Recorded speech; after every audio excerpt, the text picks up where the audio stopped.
نکنه عاقبت ما همگی نزد خدا خواهیم رفت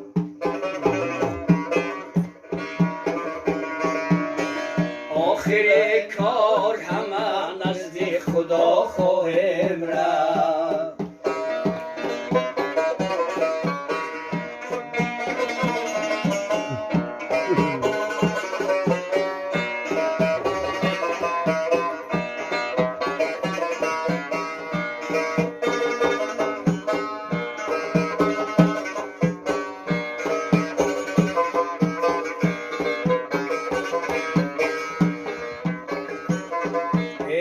حال هم فرصت عمر